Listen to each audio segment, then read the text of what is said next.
perfect dito. Ang ganda. Yung boat na to, tapos yung water jet. Maganda masyado ito.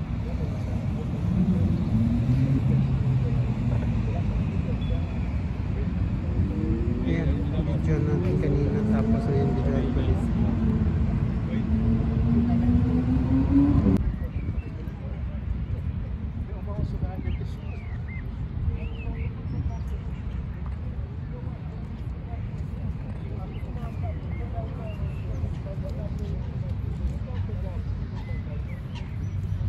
Dito sa Geneva Lake, dito sa English Garden during spring.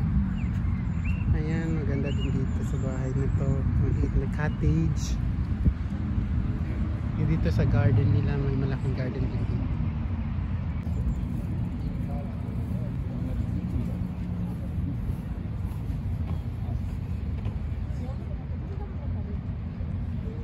Ito ay magandang view dito kasi sunny na siya.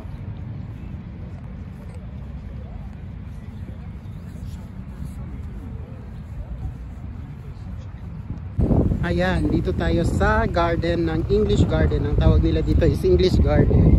Puntahan natin yung famous flower clock ng English Garden. Ito yung fountain. As of now, hindi pa on ang fountain na to kasi nga hindi pa siya summer. Pag summer na to, maganda talaga to dito. So yun guys, punta na tayo doon. Maganda dito kasi clear yung ano niya, yung view.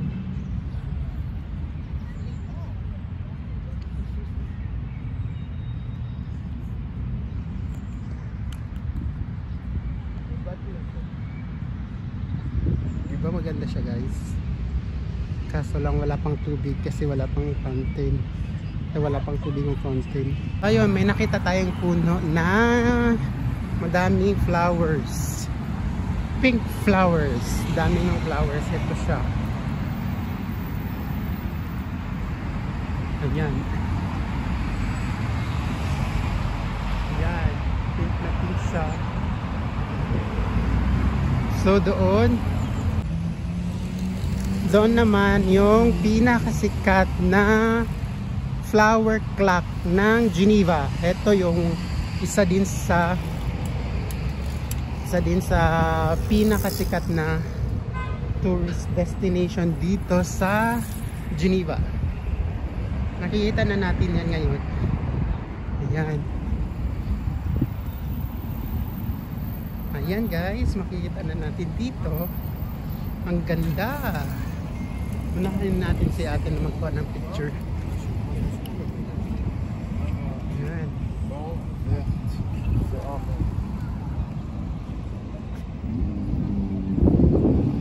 Yung number 1 na sikat na monument dito na signature ng Geneva. Ito yung flower clock. Dito lang yan matatagpuan sa English Garden dito sa Geneva. Plus yung Ferris wheel na yan.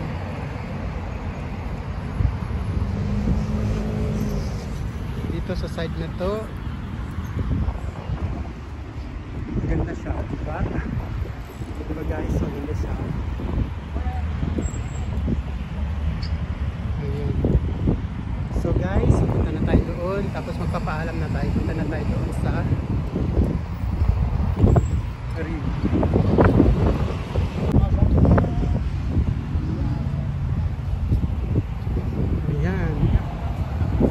Ferris wheel. Ito siya guys dito. Every spring and every summer andito na yan siya. Parati yan siya dito. Yung Ferris wheel na to.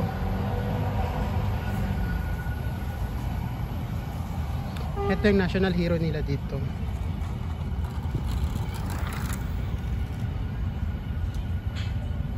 Hindi ko makuha. Dito makukuha natin yung view. Tignan niyo yung flowers. Ang ganda.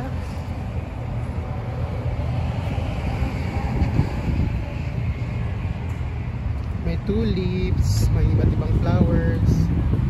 Ang ganda.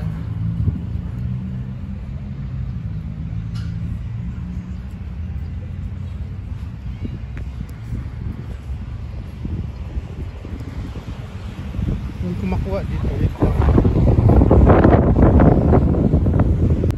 Ayan yung Ferris wheel. Ang ano, ang laki, hindi natin makuha ng hula, no? Okay lang. So ayun, tapos na yung tour natin dito sa Geneva Lake. And then dito sa site na to is yung barko.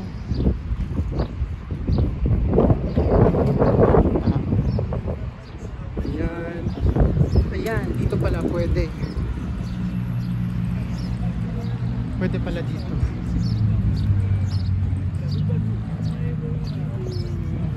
So ayun.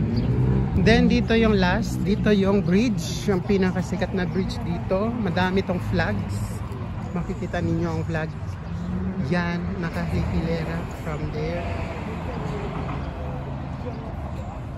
Mga souvenir shop dito na pwede ninyong bilhin pag gusto ninyo. Ayun, yung ano.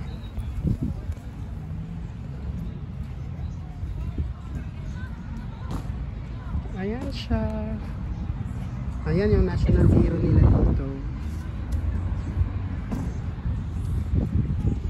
So, babalik na tayo.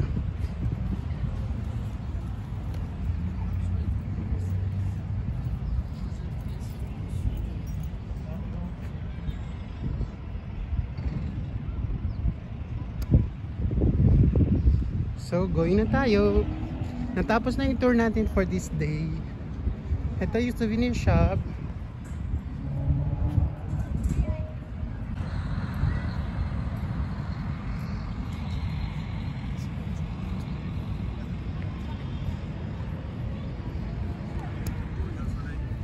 Daming tao.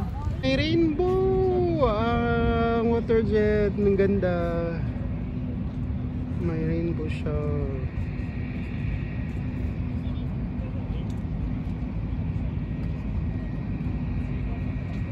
Pauwi na tayo. So mag-film tayo ng sandali dito sa garden. Ayan. Di ba maganda dito guys? Makikita dito yung mga view. Tapos may mga tao dito na nagpapahinga. Ganito guys dito sa Geneva, madami kang pasyalan, tapos open lang to sa lahat ng tao dito kung gusto niyo magpapahinga dito. Tapos safe siya, walang delikado. So ayun, natapos na yung tour natin. So mamaya i-upload ko yon para makita ninyo yung tour natin sa Geneva Lake during the spring season. So pupunta na tayo, uwi na tayo guys. Ayun pala guys, ito yung favorite ko na ano, na maliit na cottage. Ayan, maganda yan siya. Malapitan tayo. Tapos may mga flowers. Di ba guys, maganda siya? So ayun. So ayun na, natapos na yung lakad natin dito. So kikitain na natin ang ate ko at yung isa kong kaibigan. Yan ang maliit na cottage. Favorite ko yan siya. Meron ako dyan ng picture, ginawa ko profile pic sa FB ko. Tagal na yan dyan. So dito na tayo sa center. Wow, cute ng aso.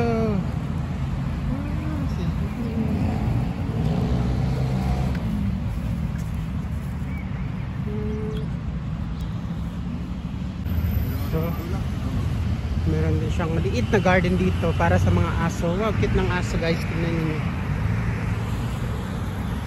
Ayun.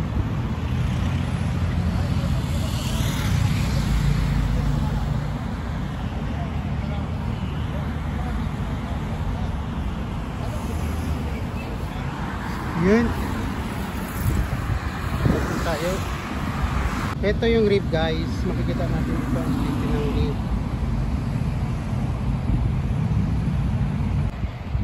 So, dito na tayo sa rib. Lakad na tayo. Kakain tayo sa McDo ngayong araw kasi gutom ako. Ayan, dito po yan sa rib. Itong center ng town na to is Rib. Sa taas niyan is Old Town. Ganyan po ang bus dito sa Rib or sa Geneva. In general, ganyan yung bus nila. Kawatubuk, karang liso. Ako itanong. Guys, tignan ninyo yung flowers. Super ganda. Nice masyado.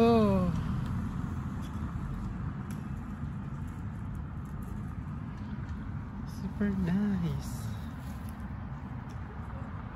Ayun.